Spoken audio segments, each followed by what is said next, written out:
Well met, spice lovers. I'm Pappy, and today I'm going to be showing you how you can make your own fermented hot sauce at home. It's super simple, super easy, and it's going to taste better than anything that you can buy at the store. Alright, let's get into everything that you're going to need in order to make this sauce. First things first, you're going to need some peppers. Today I'm going to be using some chocolate habaneros, but honestly, you can just use regular habaneros that you get from the store. It's going to taste about the same. I'm just kind of excited to be able to use these chocolate habaneros because I just recently got them. I'm going to be adding in a little bit of extra heat into mine. You don't necessarily have to do this, but I'm adding in some ghost peppers just to bring that spice level up.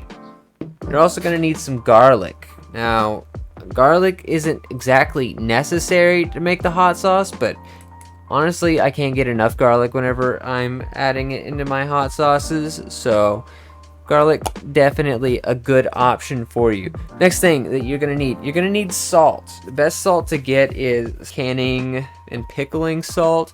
That way you don't have any iodine in your salt and it can't really mess with the flavor or the fermentation that's going to be going on. And the last food item that you're going to be needing is some distilled vinegar. You could also use some apple cider vinegar or whatever vinegar you would really like. Next, moving on to equipment, we're going to be needing to have a scale. This is probably one of the most important parts of this whole recipe. Everything that we're going to be doing today is going to be based off of weight. We're not going to be measuring things out. We're going to be weighing everything, and that way you can upscale or downscale the recipe to your desire. You're also going to need a food processor. You don't necessarily need a food processor, but you're probably most definitely going to want to have at least a blender. That way you can blend up the peppers and then get them into a mash and get that whole ferment going. You're also going to need something to put your pepper mash into. I'm going to be using a small little ball container here. You could also use a mason jar depending on how much you're making. And last but not least, you are going to need a cutting board, a knife, and a spoon just to help make things a little bit easier. One more thing that I forgot to mention, you're also going to need a Ziploc bag of some kind. Alright, so now that all of our prep work is done, we can get into making the mash that will turn into our hot sauce. Before we go any further, we need to make sure that everything is clean and sanitary. Be sure to sanitize anything that is going to be touching your peppers and wash your hands thoroughly. If you don't have any sanitizer, wiping everything down with vinegar should do the trick. As you can see, we start by slicing all the stems off of our peppers, seeing as we wouldn't want those going into our sauce. At this stage, you could slice all the peppers into small pieces to help the process along, or remove the seeds from the peppers if you want to make the sauce a bit more mild, but I keep them all in so I can get as much heat as possible. Now that our pep boys are all cleaned up, we can start making the mash. I begin by placing the container for my food processor on a scale and zeroing it out so we can get the weight of the peppers as we slice them to pieces. It is very important that you make sure to have your scale set to grams because we are going to be adding roughly 3% salt to the weight of our mash, and it is much easier to count to 100 than it is to solve the equation of the imperial system. With all our peppers thoroughly processed, we get to add in our garlic. How much you add is really up to you. You could add in just a little bit or a big spoonful like I did. Maybe just a bit more.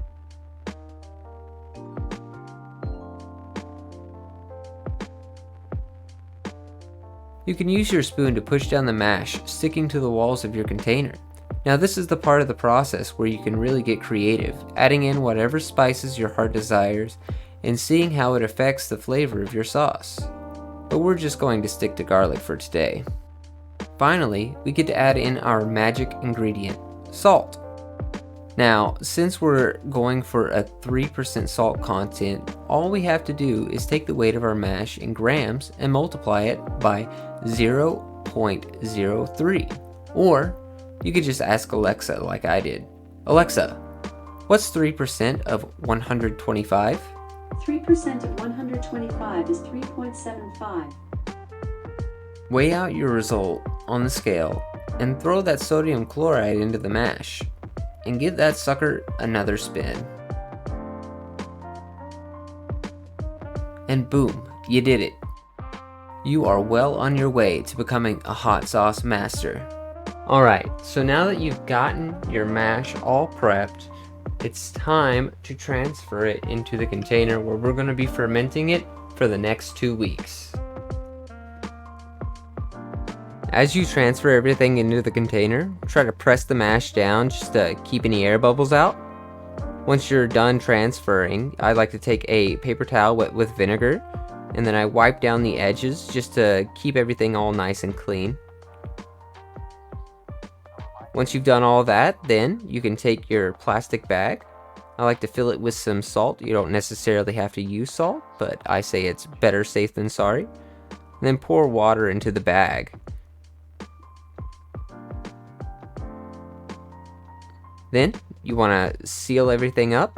Try to press all the air bubbles out because air is the enemy of our ferments. When done, you should have a nice seal that will prevent any air from getting into your container, but will allow the carbon dioxide produced by the ferment to escape as the ferment proceeds.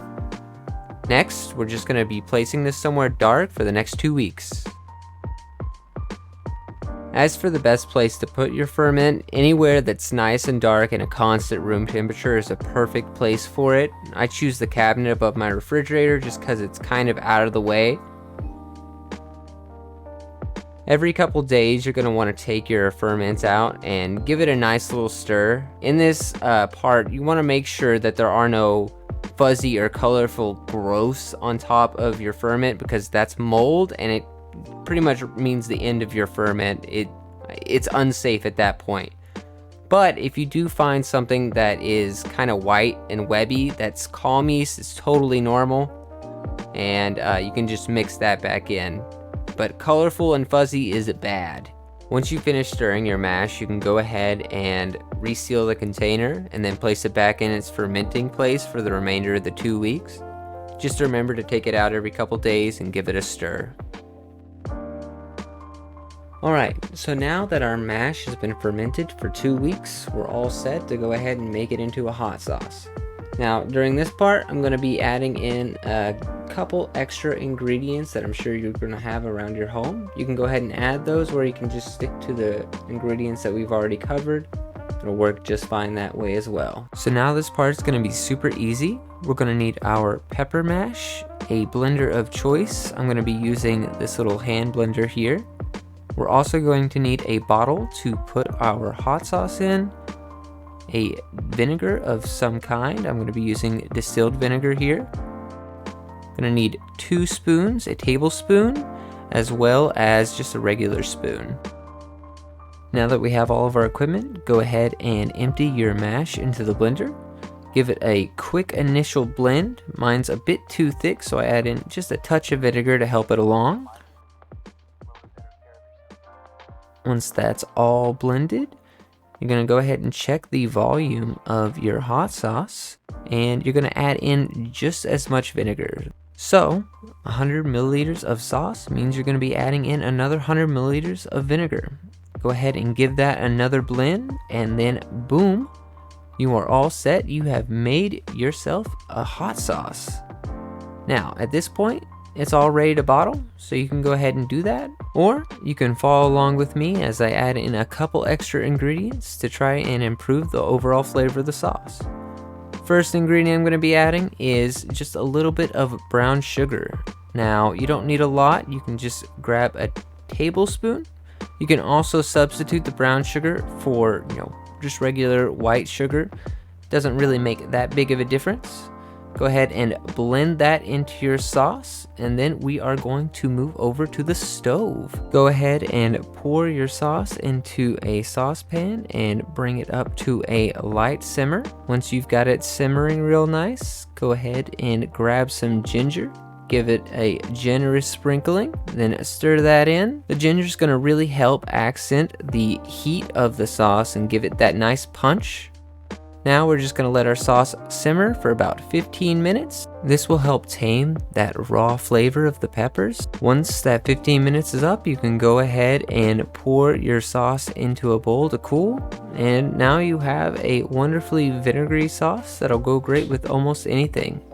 Unfortunately, I lost my bottling process, but you can go ahead and put it in whatever bottle you like. I'm going to be using a woozy bottle, and I'll meet you back for the final reveal. Alright, so now that we've got our sauce all made, all that's left is a taste test. Let's go ahead and see how this little sauce turned out.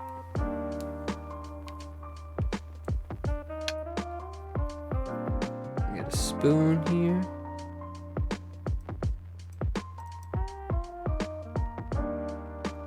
Alright, that should be enough. Cheers.